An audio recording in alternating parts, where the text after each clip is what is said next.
Madam viral fever season అయితే start అయిపోయింది. Normal ఫీవరే కదా అని చెప్పి నిర్లక్ష్యం చేస్తే ఏమైనా ప్రాబ్లమ్ ఉంటుందా? సేఫ్‌గా ఉండాలంటే ఏదైనా బెటర్ టెస్ట్‌లు అది కూడా బడ్జెట్‌లో ఏమైనా ఉన్నాయా? చలికాలం స్టార్ట్ అయిపోయింది కాబట్టి అంటే ఫీవర్ అందరికీ కామన్‌గా 2 డేస్‌కి మించి కంటిన్యూగా రిపీటెడ్‌గా వస్తుందంటే ఫీవర్ కంపల్సరీ ఏదో ఒక వైరల్ ఫీవర్ అయితే ఉంటుంది.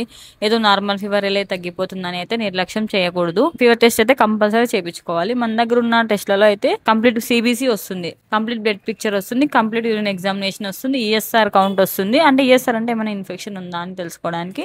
వైరల్ వస్తుంది. అంటే మలేరియా టెస్ట్ వస్తుంది. డెంగ్యూ టెస్ట్ వస్తుంది. ఇది వితౌట్ డెంగ్యూ అంటే అన్ని వస్తాయి. కానీ డెంగ్యూ టెస్ట్ మాత్రం రాదు. ఈ 2 ప్యాకేజెస్ మన దగ్గర అవైలబుల్ ఉన్నాయి. లేదు ఇంకా సెపరేట్ ఏమైనా యాడ్ చేయమంటే జ్వరం వస్తే జనరల్‌గా పారాసిటమాల్ 2 గోళీలు ఏసుకుంటే సరిపోతుంది కదా మేడం. దీనికన్నీ ఇన్ని టెస్ట్‌లు అవసరమా? ఊరికే డబ్బులు వేస్ట్ కదా! మనం పారాసిటమాల్ వేసుకుంటే తగ్గిపోయింది అనుకోండి, టాబ్లెట్లు యూస్ చేయడం వల్ల యాంటీబయాటిక్ వల్ల తగ్గిపోతే అది నార్మల్ ఫీవర్. సో దానికి టెస్ట్లు ఏం అవసరం లేదు. మనం టాబ్లెట్ వేసుకున్నా కూడా తగ్గడం లేదు, అది వేసుకున్న 2 అవర్స్ మాత్రమే తగ్గుతుంది, తర్వాత మళ్ళీ నార్మల్ అయిపోతుంది అంటే కంపల్సరీ టెస్ట్ చేయించుకోవాలి. 2 డేస్ కి మించి ఫీవర్ వస్తుందంటే కంపల్సరీ బ్లడ్ టెస్ట్ అయితే కంపల్సరీ చేయించుకోవాలి సార్. నిర్లక్ష్యం చేస్తే చాలా నష్టపోవాల్సి వస్తుంది. వాళ్ళు డెంగ్యూ ఉంటే ప్లేట్లెట్ కౌంట్ డౌన్ అయిపోయి హాస్పిటల్ అడ్మిట్ అయ్యి అలా చాలా సివియర్ అయిపోతుంది అనమాట. ఏదైనా స్టార్టింగ్ లోనే మనం ట్రీట్మెంట్ తీసుకుంటే బెటర్ రిజల్ట్ ఉంటుంది. తెలుసు కదా, అన్నిటికంటే తక్కువ ప్రైజే ఉంటుంది. అమౌంట్ గురించి ఏమైనా తెలుసుకోవాలనుకుంటే పైన ఉన్న స్క్రీన్ మీద ఉన్న నెంబర్ కాల్ చేయండి. వితౌట్ డెంగ్యూనా విత్ డెంగ్యూనా అని 2 ప్రొఫైల్స్ ఉన్నాయి. ఏది కావాలని మీరు దాన్ని బట్టి చెప్తే మేము అమౌంట్ చెప్తాం.